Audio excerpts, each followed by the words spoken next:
We're back live. Thank you for joining us. We're going to have Webster with us. 5 minutes into the next hour. Coming up at the bottom of the hour, Dr. Paul Craig Roberts has written an article for Infowars.com saying, was this a real revolution in Egypt? About how they're just putting the military and just new thugs in power, kind of like shark teeth. The old teeth of Mubarak are removed, new teeth roll forward.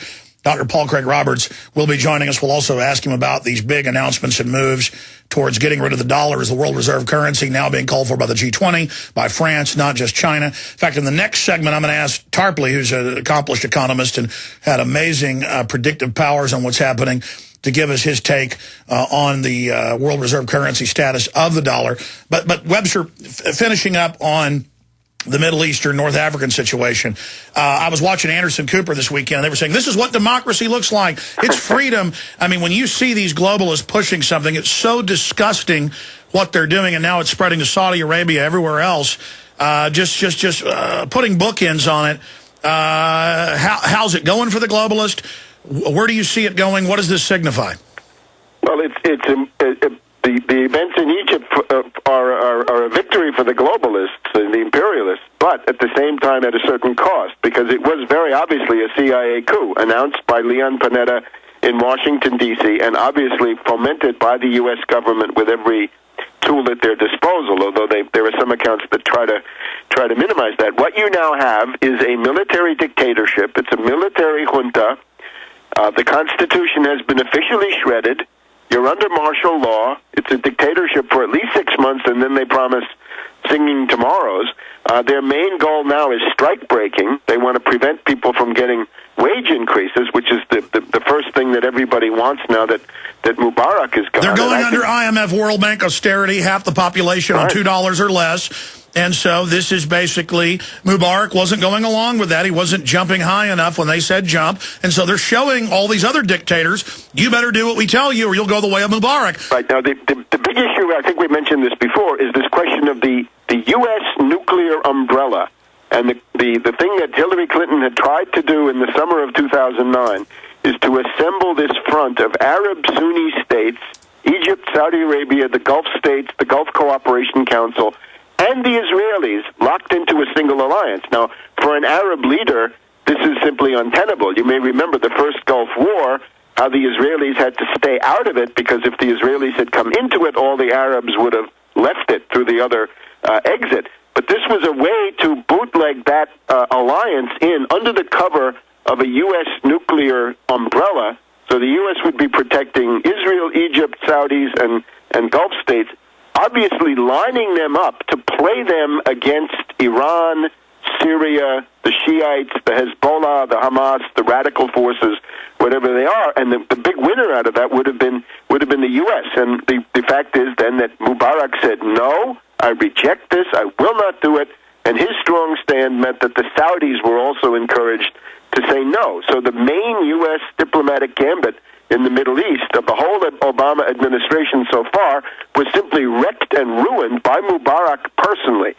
He has also rejected the plan for this United Nations kangaroo court on Lebanon, which is supposed to indict Hezbollah and then lead to the destabilization and renewal of the civil war in Lebanon as a front where you could begin undermining Hezbollah and causing problems for Syria and for various people in Lebanon. Mubarak on record saying, no, I'm against this. The Iranians can play a positive role. So in many ways, he was a force opposing the craziest schemes that the U.S. was coming forward with. Remember also, Mubarak did not join in the attack on Iraq in 2003. He refused to send troops.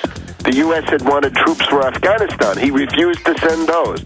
So this was somebody who was not a puppet in the way that many people might think. He was saying no to the U.S. on a lot of things that they really wanted. Watch this new junta and see if they accept the nuclear umbrella. Absolutely. Unfreeze the political paradigm, bring in chaos, rearrange it. That no big political or military movement can be completely secret because the pieces have to be put in position beforehand. And it's on record that the National Guard has been basically federalized. They're training local police for martial law. We've gotten countless internal documents, made national news many times, as listeners know, that they are preparing for this martial law. It has nothing to do with cave dwellers in Central Asia. The police state grid is for the American people. The governor of Wisconsin told Milwaukee Public Radio as a threat under austerity, cutting the pay of state workers, jacking up taxes, and demanding they invest more in the pension funds they're looting. He actually threatened them and said, the National Guard is standing by. So very confident up there with the austerity. They're selling the idea through the New Jersey governor and others that cut everything and that this will fix the budget deficit, but there's no way to fix it if we sign on to the 1.5 quadrillion of the foreign bankers. As you know, Tarpley, you could cut all the spending in the world. It wouldn't even pay for a thimble of the fiat derivative debt, and we've got the French and others, the G20 joining China, saying, let's get rid of the dollar. This is a big deal. What do you think about the military buildup against the American people? Well, the first thing is that the policy of cut and gut is guaranteed to fail. You can see this was tried by Schwarzenegger in California. He would cut the budget one year, and then he would come back the next year, and the deficits would be bigger. This is not the way to get out of a depression. You've got to have a recovery program. And this is, there are so many historical examples. It's economic suicide, national suicide, to do these things. In terms of these people who say that the reserve currency role of the U.S. dollar is at an end, here's the challenge. If you want to be a reserve currency, it means, for example, that oil prices are generally quoted in dollars.